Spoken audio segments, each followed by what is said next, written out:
Only one man on the planet has won 3 FIFA World Cups as a player. No list of immortals of football is complete without the mighty Pelé, hero of Brazil and one of the most famous names in all of sports. Gianluigi Buffon is a modern-day marvel. As goalkeeper for Italy, Juventus and PSG, he has stood tall for more than 20 years. And Alfredo Di Stéfano was the king of Real Madrid, a forward who bestrode the game in the 1950s. This is the Immortals.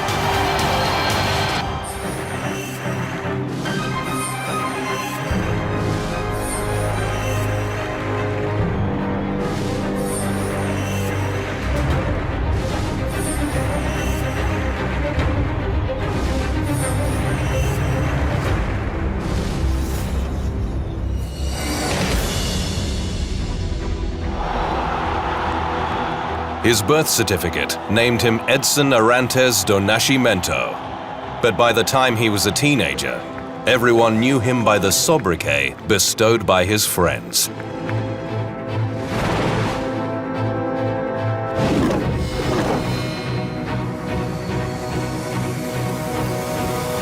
The whole world would come to know this little footballing genius as Pelé.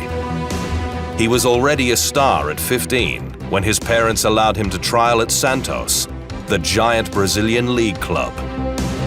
His coach from his hometown Bauru, a small city in Brazil's south, told Santos he was delivering something special. The greatest football player in the world. At just 17, Pelé was selected as a forward for Brazil to compete in his first World Cup in 1958. And his legend was born. He played with no fear. He played the beautiful game that would soon come to symbolize the Brazilian style, with its flair, its skill, and its aesthetic beauty. Virtually unknown to that point, at least on the world stage, he exploded with 3 goals against France in the semi-final, then put the ball in the net twice in the final against the host nation Sweden, as Brazil dominated 5-2. Pelé's moments were to lift the ball over a defender and score with a beautiful strike in the 55th minute, then put the exclamation point on the win with a headed goal in the 90th minute.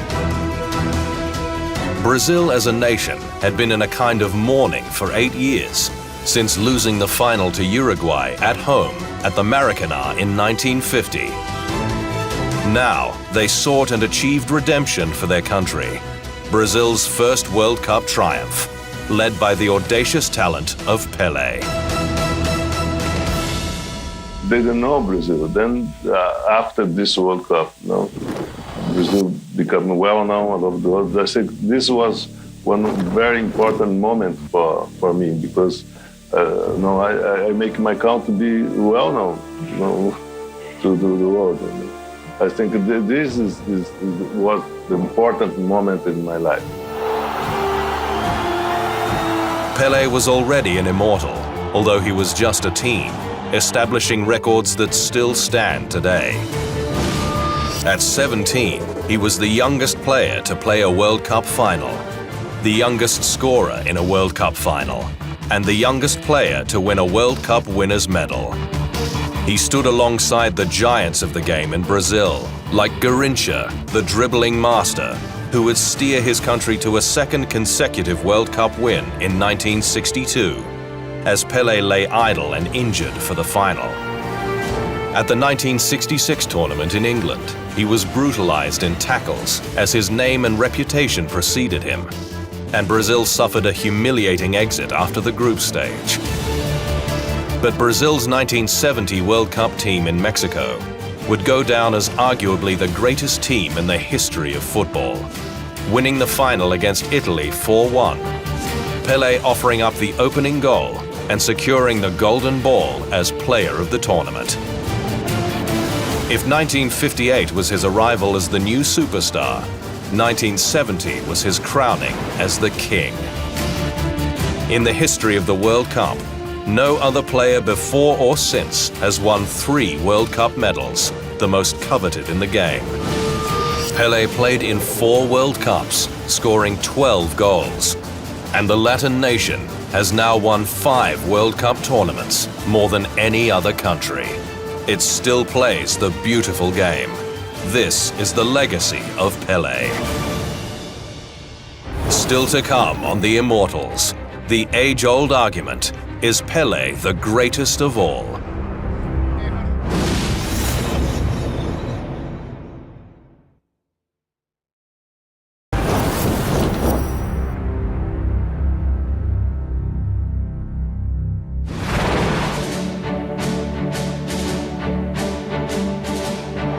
It's the unsolvable debate. Who is the greatest footballer of all time? By a broad general consensus, it is Pelé, Brazil's masterful number 10. But ultimately, this is a matter of opinion. Many Brazilians argue that their own Garrincha holds the mantle. Real Madrid folk will say that Alfredo de Stéfano, the giant of the 1950s, was better. Or the Dutch might vote for Johan Cruyff, while Argentine Diego Maradona has many supporters. Then there are the modern-day superheroes, Lionel Messi of Argentina, Cristiano Ronaldo of Portugal, vastly decorated men who deserve to go into the annals of the sport. FIFA itself named its Player of the Century in 2000, and Pelé won easily in a vote of a grand jury and FIFA magazine readers, with 72.8% of the first votes, ahead of De Stéfano at 10% and Maradona at 6%.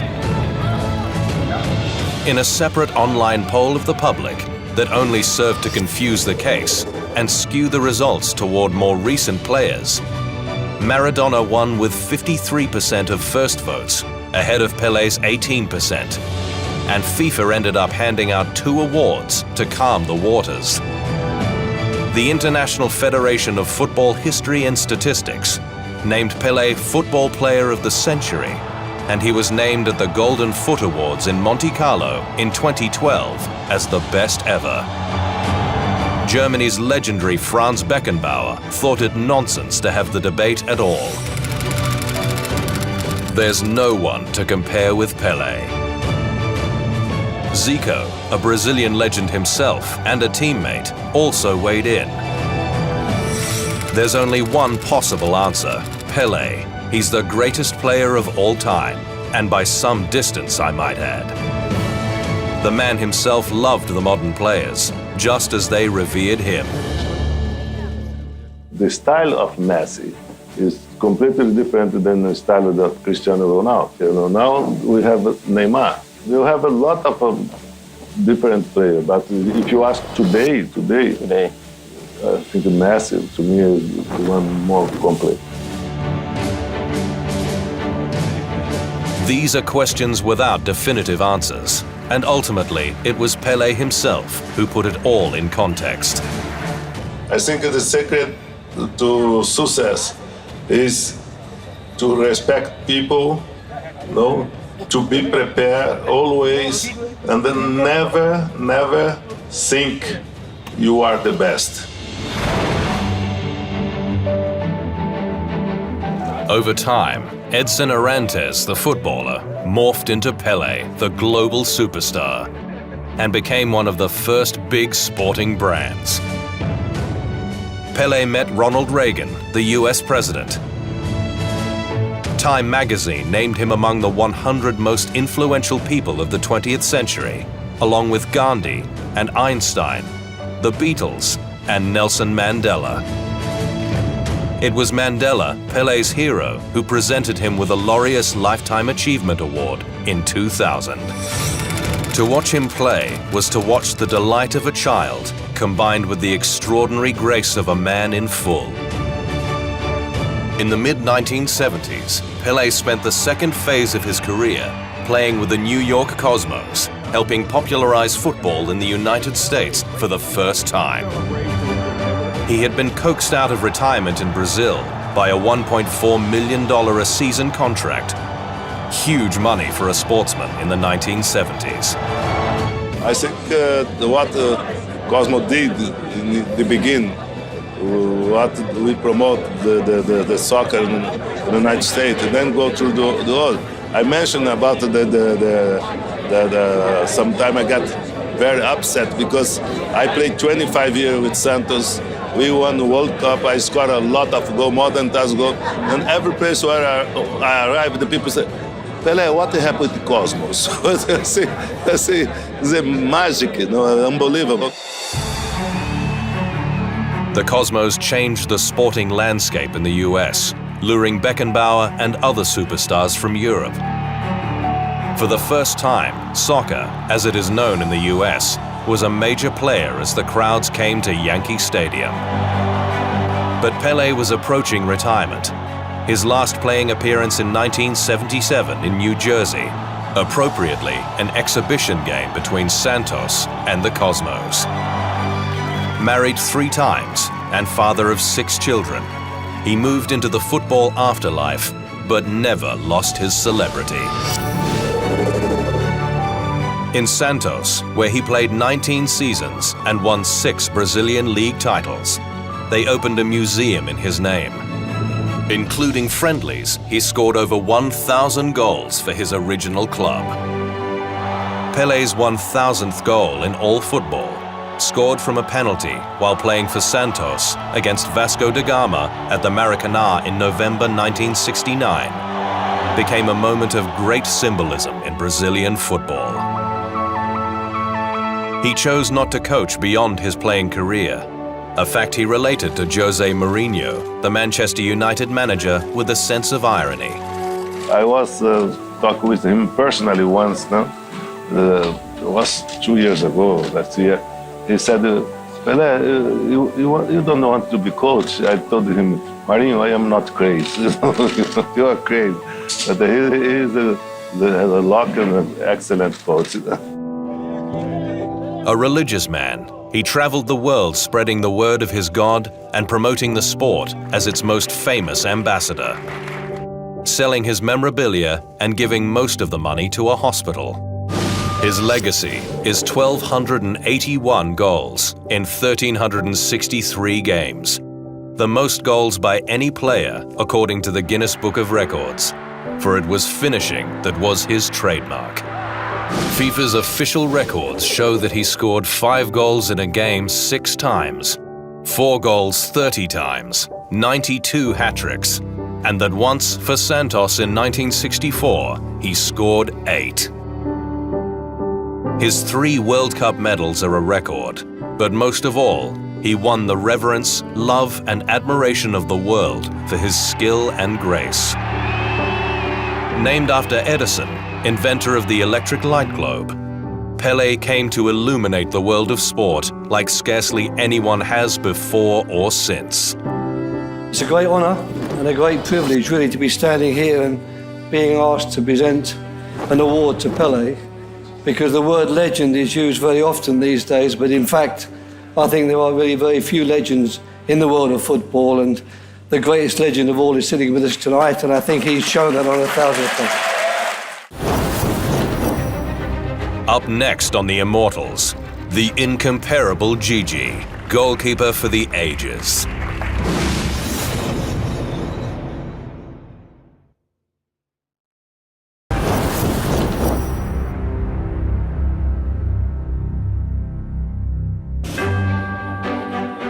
If longevity is the test of immortality in sports, then the indestructible Gianluigi Buffon has passed with astronomical levels.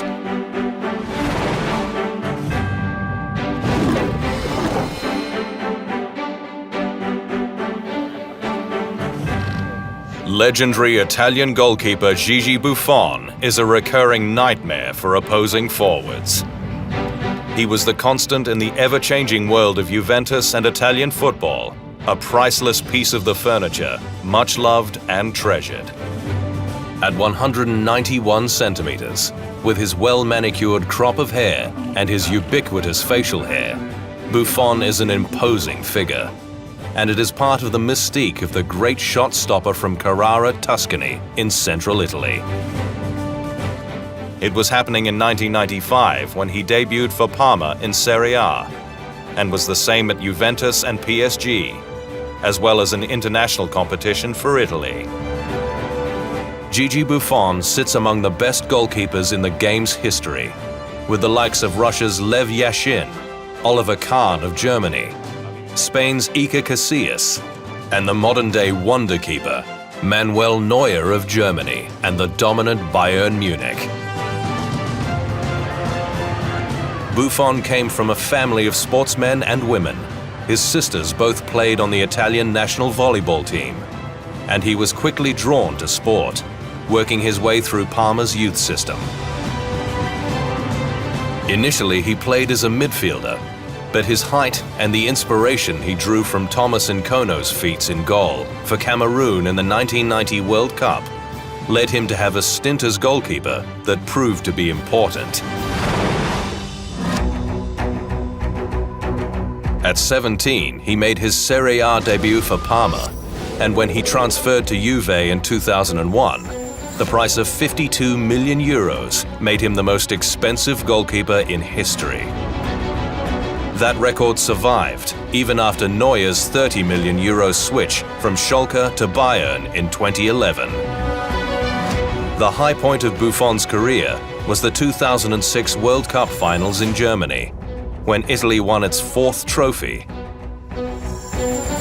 Italy boasted a great defense led by its captain, Fabio Cannavaro, and with Buffon almost impassable, breezed through the group stage, having conceded just one goal, an own goal against the United States. The great Buffon kept further clean sheets against Australia in the round of 16, Ukraine in the quarter-final, and Germany in the semi-final, sending Italy to a famous final against France in Berlin. History tells us that Italy won the final in a penalty shootout on Fabio Grosso's left foot. But prior to that, Buffon had been monumental, making a great save from Thierry Henry's stinging shot. In extra time, just before France's captain Zinedine Zidane was sent off for an infamous headbutt on Marco Materazzi, Zidane was left open in the box, and he lasered a header at goal that would have broken the deadlock. Calmly, Buffon tipped it over the bar, one of his most famous saves, and the one that kept Italy alive in that match, allowing the Azzurri to win 5-3 in the penalty shootout that ensued. Not surprisingly, he won the Yashin Award for goalkeeper of the tournament, as Italy lifted the cup for the first time since 1982. Goalkeepers rarely win plaudits, such as the famous Ballon d'Or. But Buffon was nominated at 38 years of age in 2016, after a great year with Juve. He finished 9th in the voting, behind Cristiano Ronaldo, while his best finish in a FIFA World Player of the Year award is 8th in 2006.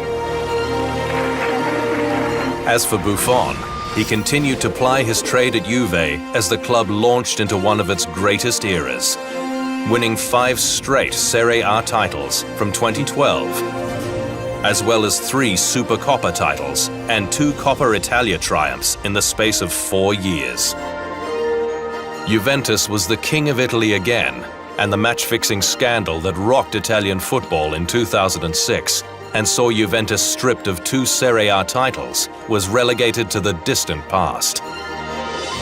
Buffon was one of several big-name players, along with the likes of Alessandro Del Piero, who remained with Juve even as it was dispatched to Serie B as punishment, and the fans never forgot his loyalty.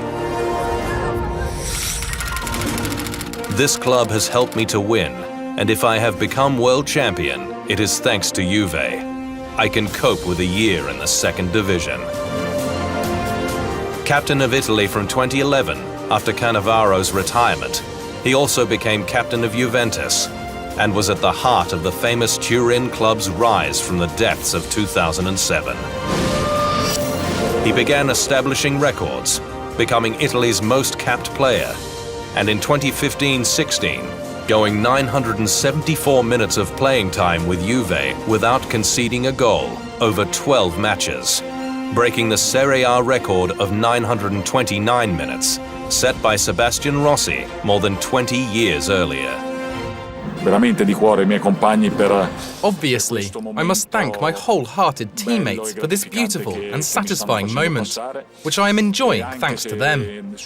And even if the word Buffon will be written in the table, I think that it will be read as Juve 2015-16, because it's a team record. Un record di squadra.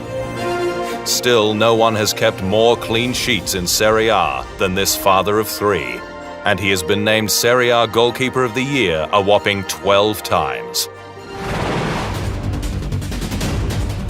Only 3 men have played in 5 World Cups: Buffon, Germany's Lothar Matthäus, and Mexican goalkeeper Antonio Caballal. Buffon's unbroken run began when he was an unused substitute in the 1998 tournament in France, which still counts to his record because he was part of the official squad. He was 40 when France won at Russia 2018. And Buffon had wanted one last dance. Di conseguenza, nella mia testa... The idea in my mind at the moment is to continue my career for another 2 years. And I'd like to continue at the top level, as I am doing now. Come sto facendo adesso. However, Gigi retired from national duties before that World Cup, remembered always as an immortal.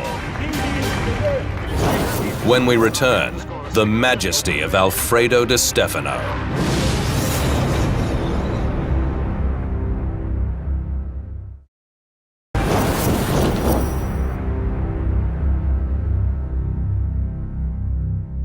They called him the Blonde Arrow because of his penetrating runs.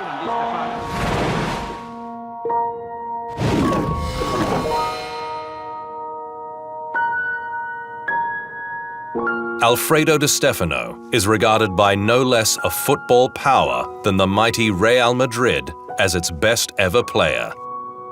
That's in a group that includes the likes of Zinedine Zidane, Cristiano Ronaldo, Ferenc Puskás, and its legendary former keeper, Iker Casillas.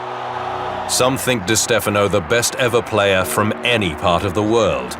Men like Eusebio, the great Portuguese striker. He is the most complete footballer in the history of the game. Di Stéfano is a legend of Spanish football, but he is unusual in that he played for 3 different countries: Spain, Argentina, and Colombia.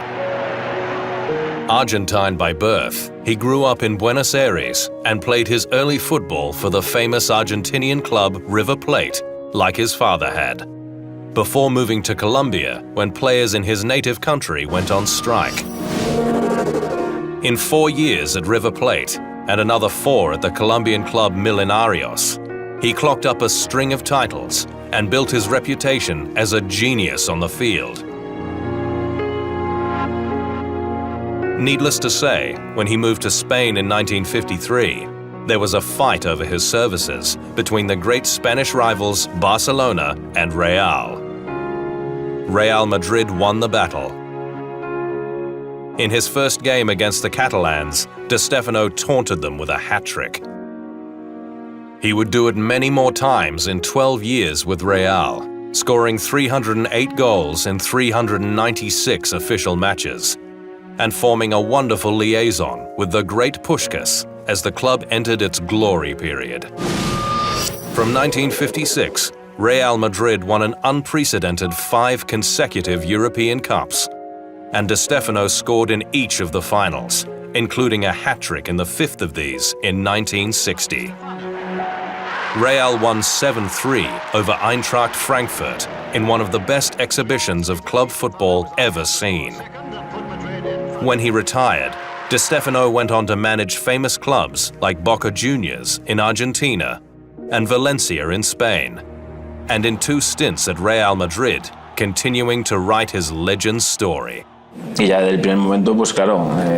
the first moment someone talks to you about Di Stéfano, your grandparents, your parents, or your uncles, Everything they told us about him made us look at him like an institution in the club. Saying Alfredo Di Stefano was like saying Real Madrid. Di Stefano was honorary president of Real until his death in 2014, an event that caused an outpouring of grief in Madrid, throughout Spain, and the world of football. Alfredo Di Stefano is Real Madrid. The legend, of course, lives on, for Alfredo Di Stefano was more than a footballer. He was, and is, an immortal.